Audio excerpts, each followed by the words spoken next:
Momento estamos aqui na casa do ancião da Igreja Congregação Cristã no Brasil. E vamos, então, nos poucos minutos aqui, conhecer um pouco das suas ideias, das suas concepções, que tem alguns pontos que para nós também, sem dúvida nenhuma, serve como despertar ou como ajuda até. O nosso ancião entrevistado é Alvarí de Paula Quadros. Vamos lá, qual a concepção que vocês têm de Deus? É realmente o Deus uno e trino, ao qual a gente vê pelas igrejas cristãs, é isso? Realmente, Deus é único, Criador de todas as coisas, é regedor do universo, Criador dos mundos. E nós cremos nele através da Escritura Sagrada, cremos em Deus, cremos em Jesus Cristo, seu Filho, e no Espírito Santo que os representa, guiando a igreja nos dias atuais. O senhor pode falar para nós bem rapidamente assim, a história da igreja? O senhor agora há pouco falava que a igreja é realmente a origem da igreja católica, é isso? Nós podemos afirmar que a doutrina, a sã doutrina, cujo fundamento é Jesus Cristo através da doutrina apostólica, hoje executada dentro da congregação cristã no Brasil, porque ela está no Brasil, é aquela originária da Escritura Sagrada, vivida nos primeiros dias da igreja, antes das inovações nela implantadas, tais como batismo de criança, rosário, vela, indulgência, água benta, missa para os mortos, cobrança das indulgências que dava direito a determinado purgatório, limbo, que são dogmas completamente antibíblicos. Então, até que essas coisas fossem introduzidas, rosário, Assunção de Maria, todas essas coisas, antes que essas coisas existissem, então a congregação cristã do Brasil se assemelharia exatamente à doutrina hoje dita romana, mas naquela época, então, igreja cristã, como é a congregação cristã. E essa igreja nasceu no Pentecostes também? Não, a igreja nasceu em Jesus Cristo. A igreja nasceu em Jesus Cristo. O derramamento do Espírito Santo foi num dia de Pentecostes. Pentecostes era uma festa judaica comemorada 50 dias depois da Páscoa. Cristo permaneceu 40 dias vivo entre os seus santos e subindo aos céus, na ascensão aos céus.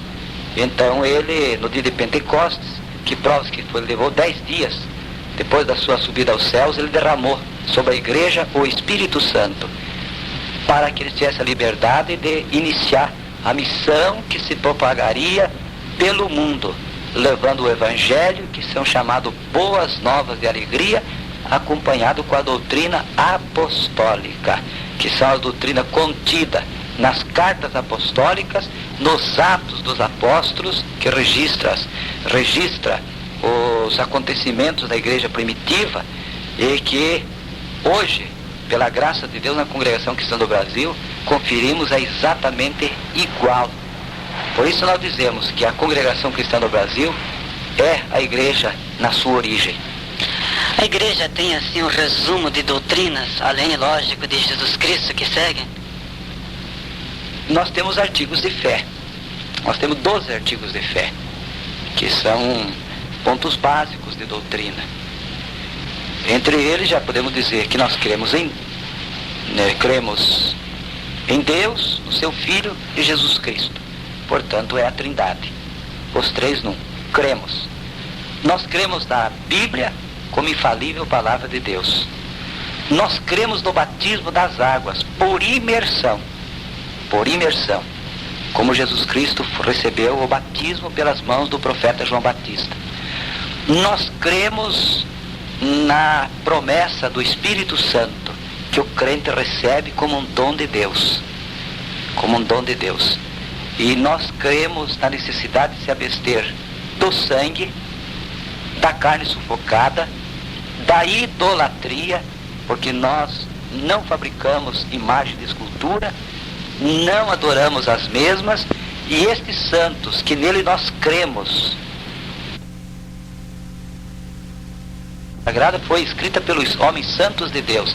Cremos neles, porém a eles não devemos nada, a não ser de que eles foram instrumentos de Deus para que chegasse a nós o conhecimento da Sagrada Escritura. Porém não os adoramos, mas cremos em todos eles. E então nós não prestamos cultos idólatras, não adoramos imagens de escultura e nos abstemos da fornicação ou da prostituição, ou seja, o homem tem sua esposa e a esposa tem o seu marido. São pontos fundamentais da Escritura Sagrada.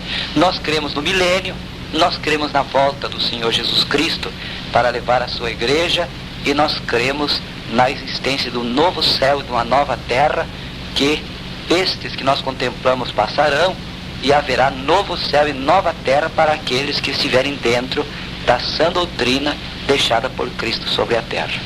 Então essas seriam as doutrinas. Muito bem. Dentro dessas doutrinas também vocês dão bastante enfoque à Bíblia. A Bíblia representa algo bastante sagrado realmente na igreja, né? A Bíblia Sagrada é tudo.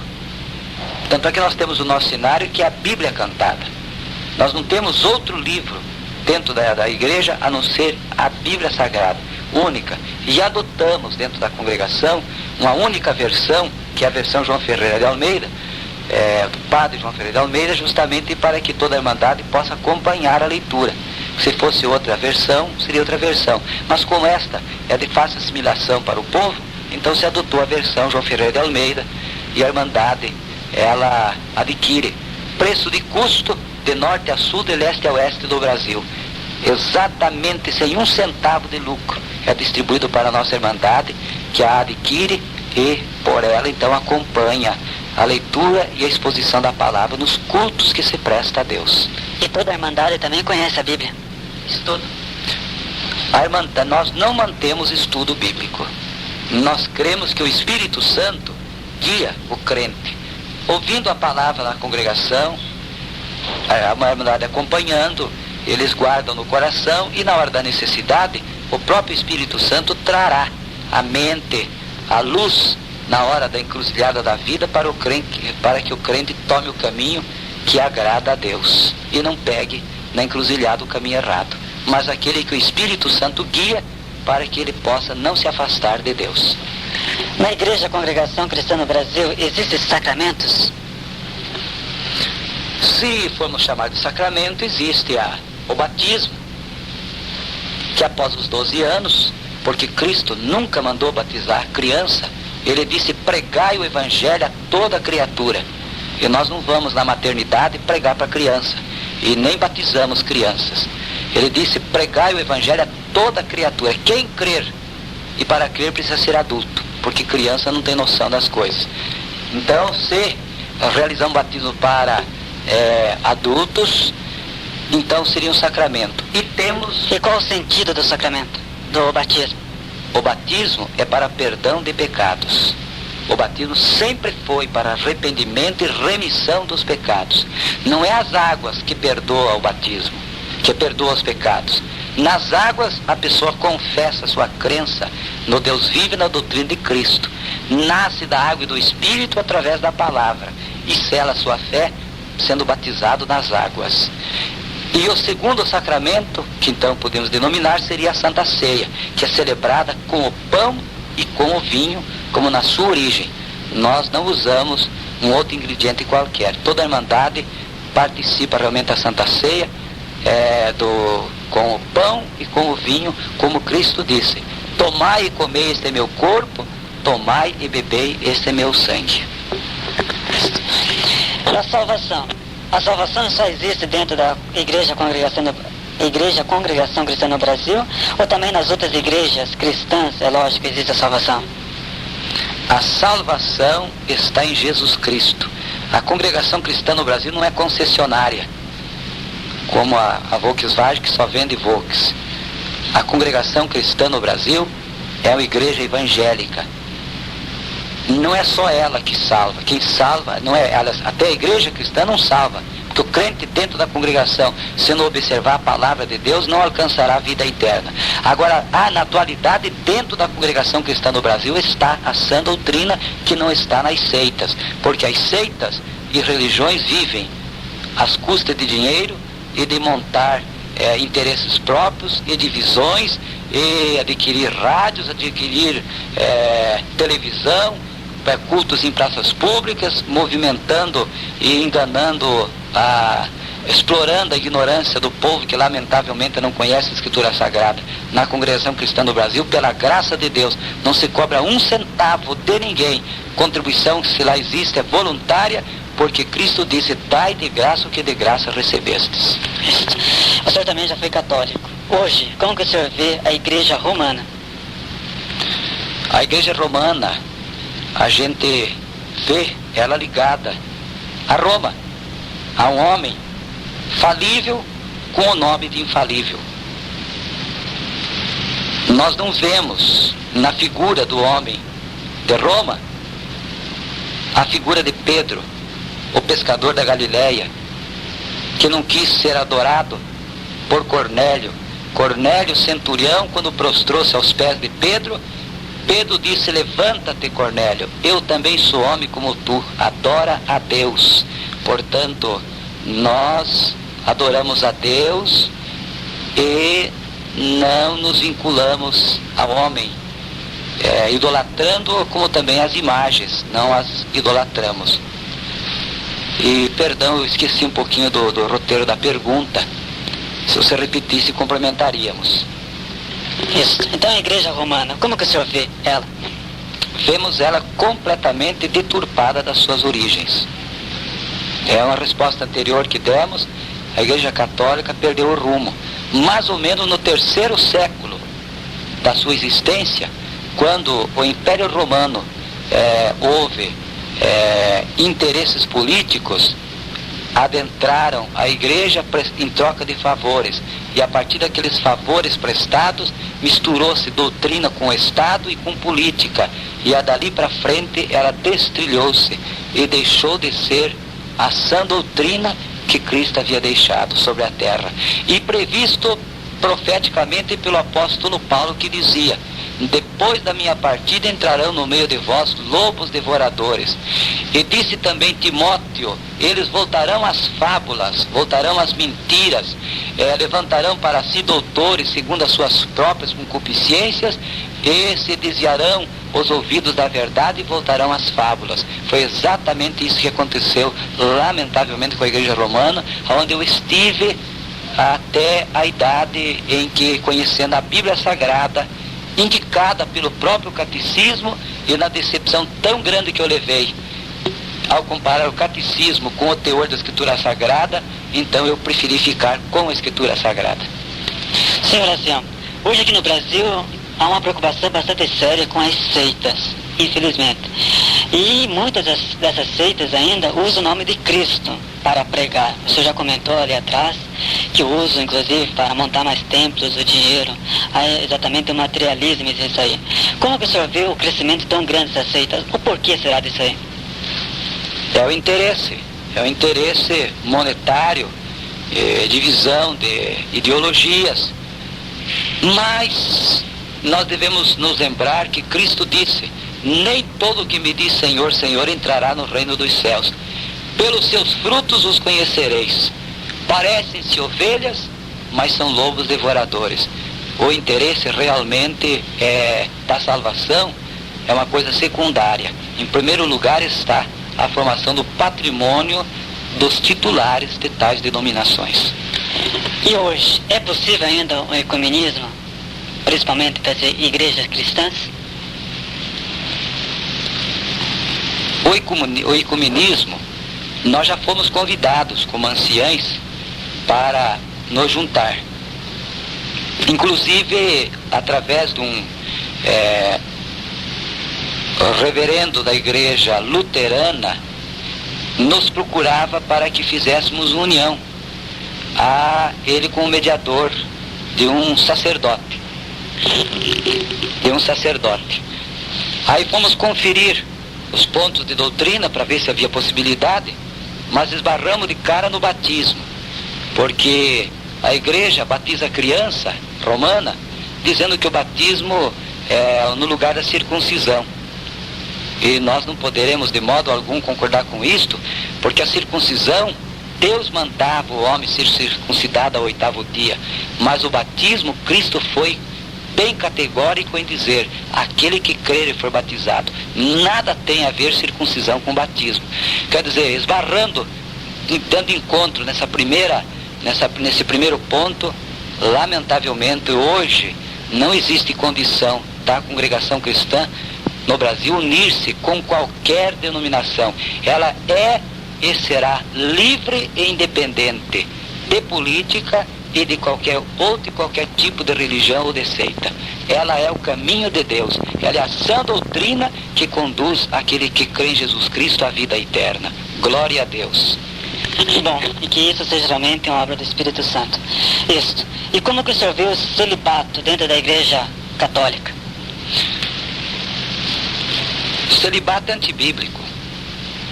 Celibato antibíblico. Capítulo 3 de 1 Timóteo diz assim: quem deseja o episcopado, excelente obra deseja. Convém que o bispo seja repreensível, não dado ao vinho, não espancador, de torpe ganância, mas ele deve ser casado, ter seus filhos em sujeição, viver na modéstia, dominar bem a sua casa, porque se ele não souber cuidar da sua casa, da sua própria família, como terá cuidado da igreja de Deus? Como que poderá uma pessoa que não constitui família aconselhar filho dos outros quando ele nem conhece a experiência de família? Então isso aqui é antibíblico e este dogma de celibatário é uma coisa que é contra a própria natureza, porque Deus deixou o homem para unir-se a uma mulher e a mulher para unir-se ao homem, porque ele mesmo disse: não convém que o homem fique sozinho, falhei uma adjutora. Então celibatário é uma coisa antibíblica total e categoricamente. Isso. E como que a Igreja Congregação Cristã vê Maria? É mãe de Deus ou simplesmente uma mulher que foi instrumento de Deus? Maria foi instrumento de Deus. Deus naturalmente não iria escolher uma pecadora, escolheu uma santa.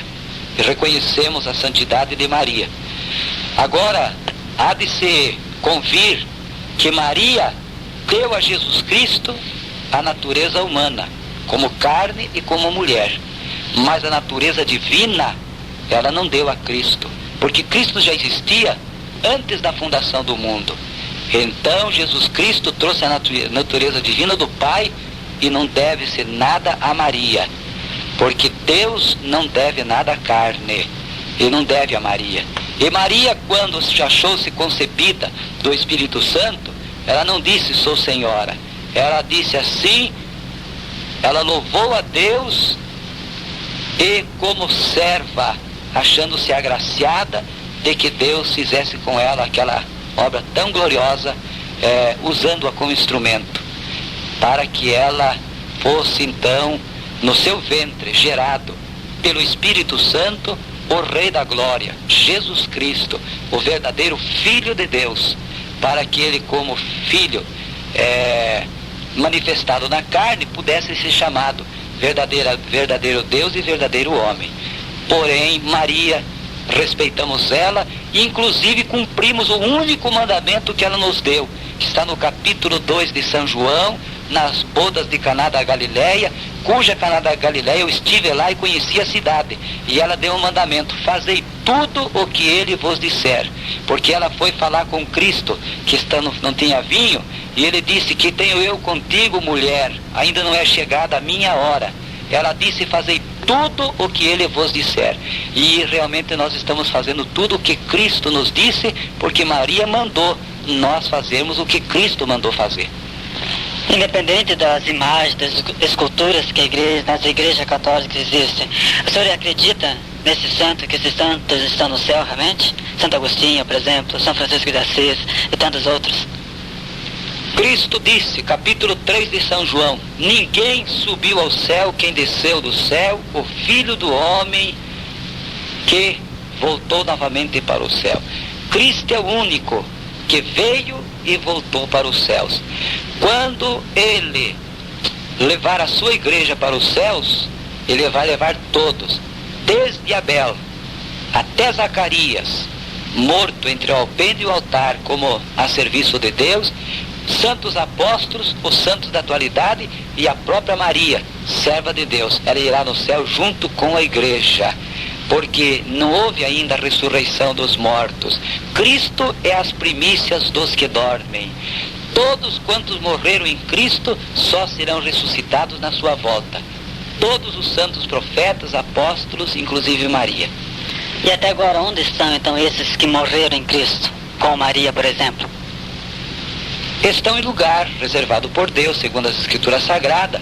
Até nos fala no livro de Apocalipse que os santos reclamavam, certamente num símbolo, dizendo, até quando, Senhor, terás a nossa alma aqui, nesse lugar, e não vingas o nosso sangue derramado pelo amor da tua obra? E Deus disse, tenhais paciência, aquietai-vos por mais um pouco, até que se complete o número dos escolhidos.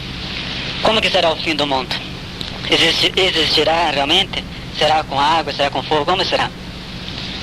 O fim do mundo, segundo as Escrituras Sagradas, os céus e terra que agora existem se reserva para o fogo, como exemplo já da Sodoma e Gomorra, que já pereceu pelo fogo. Assim será o mundo também destruído, e junto com ele será destruído os homens do pecado, o diabo, Satanás e todos os anjos caídos.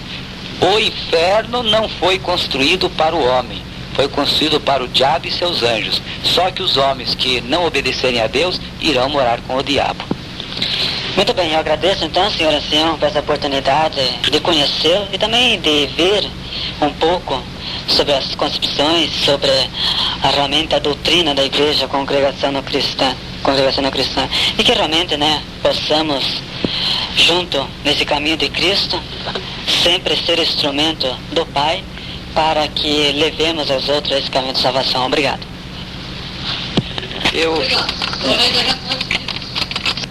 Tenhamos outra oportunidade de nos encontrar, porque parece que teremos muito a conversar. Absolutamente não querendo diminuir a fé, mas se Deus nos dá a oportunidade de mostrar a Ele certamente mais alguma coisa que talvez Ele não conheça, como também Ele poderá me mostrar alguma coisa que será de mais uma bagagem para a nossa vida cristã. Muito obrigado por conhecer você, Camilo, e estou muito contente. E esperamos brevemente uma nova entrevista. Obrigado. Para finalizar essa bela entrevista, nós vamos ouvir aqui, o próprio ancião vai dizer qual hino, que de fato hoje estive no culto e percebi que os hinos deles todos são bíblicos, totalmente bíblicos. E há realmente ali uma orquestra, uma banda toda para impulsionar, para louvar o Senhor. Então, para finalizar, toda a família aqui, ele, a sua esposa, suas duas filhas, irão anunciar e cantar 2 hinos para nós.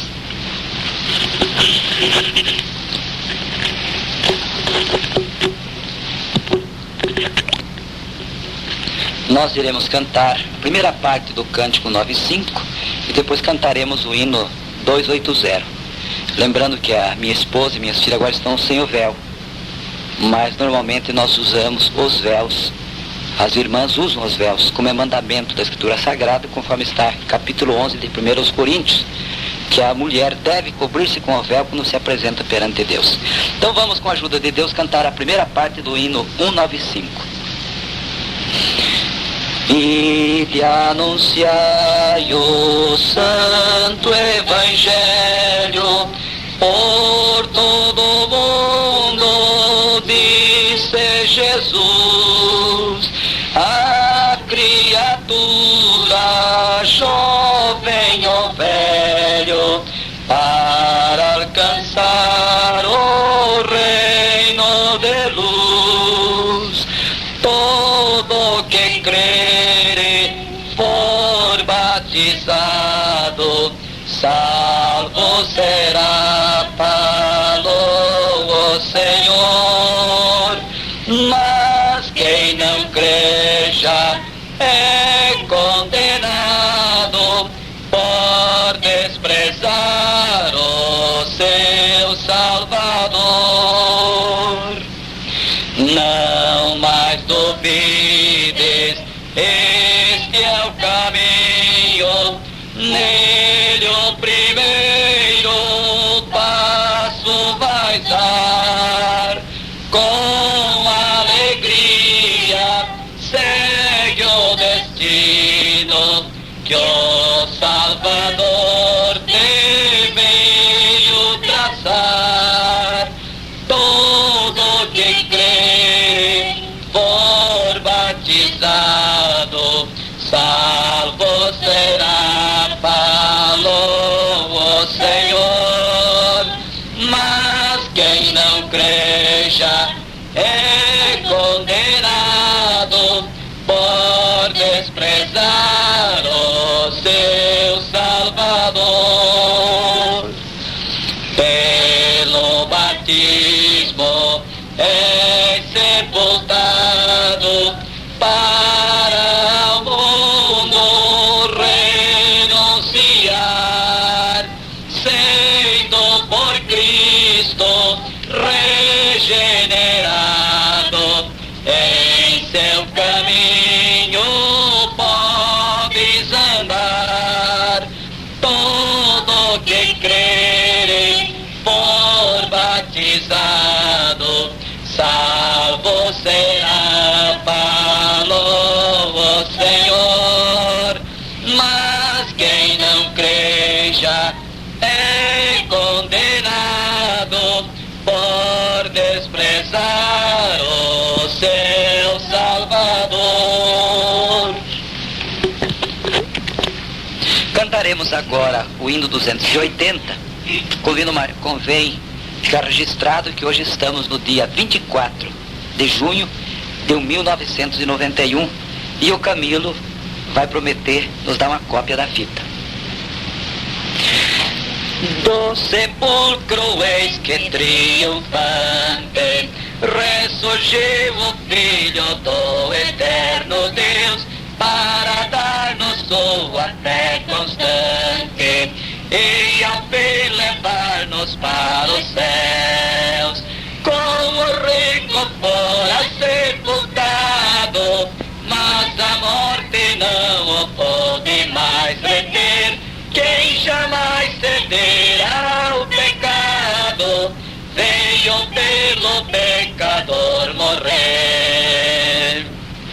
Quando as discípulas chegaram, com aromas para ungirem o Senhor, no sepulcro não mais o acharam, pois da morte fora vencedor.